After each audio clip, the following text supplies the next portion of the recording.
Dave is a trail ranger, which is basically just a ranger that can't get you in trouble. One day, he's out collecting illegal trail cameras, knocking down hunting stands, feeders, and blinds with another ranger. And the other ranger says, you know what, I really am not feeling so well. I'm gonna head back to camp, because he knew it was gonna take him like an hour to get back. So Dave says, hey, no problem. Head on back. I'm just going to finish up with this hunting stand that I've got here, and I'll be just a few minutes behind you. So his ranger buddy takes off, and he's finishing what he's doing, and he hears voices. And keep in mind, he is far off the beaten path. But he calls out to them, wondering if maybe there's somebody that needs some help, and he gets no response. So after he's done with what he was doing, he heads back to his ATV, and he realizes the ATV won't start. And he looks around and he sees that the battery cable isn't connected anymore. So he connects the battery cable, starts it up, gets on, and starts to ride. But immediately you can tell there's just something not right. It's only going at like half speed and kind of sputtering. And after about a half a mile, it just quits. So Dave radios back to base, basically saying, hey guys, somebody's got to come and pick me up. The ATV is dead. And they said, okay, no problem, but it's going to take us like an hour to get to you. And Dave asked him, did the other guy make it back yet? And they said, no, he's not back yet. So he knows it's going to be a little while. So he settles down, makes himself a little fire, and he hears the voices again. And the voices sound more like an argument now.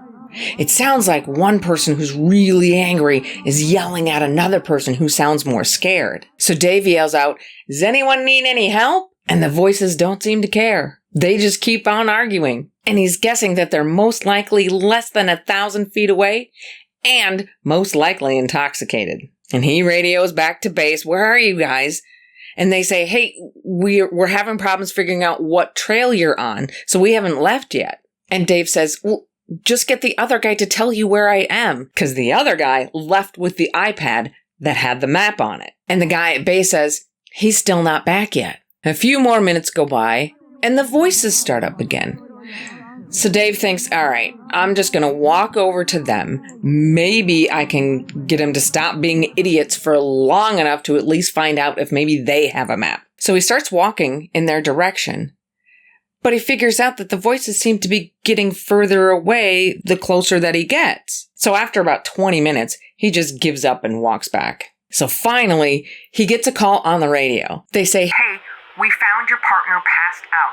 He's on the way to the hospital right now. But we found the maps, and on the maps we can see where the stands are that you guys took out. So we kind of have a pretty good idea of where you are.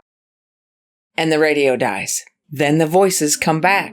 So Dave is just sitting there, waiting for his people to come pick him up. And he decides he's going to start listening to this argument, since he has nothing better to do.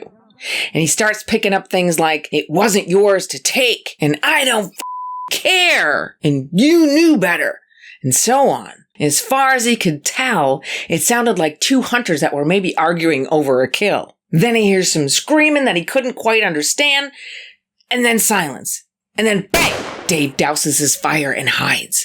And after that, he hears nothing. Just his breathing for the next half an hour until he sees the ATV lights of his people coming to get him. And he tells the guy picking him up everything that he just heard. So he radios back to base to get some more people up there to start looking around. So more people come up. They are looking around for like 3 hours and they can't find anything. So they decide to just wait until they can bring the police and some canine units up there as well. So the next day, with police and canine support, after searching for about an hour, they find a shallow grave with someone in it who was clearly shot in the face.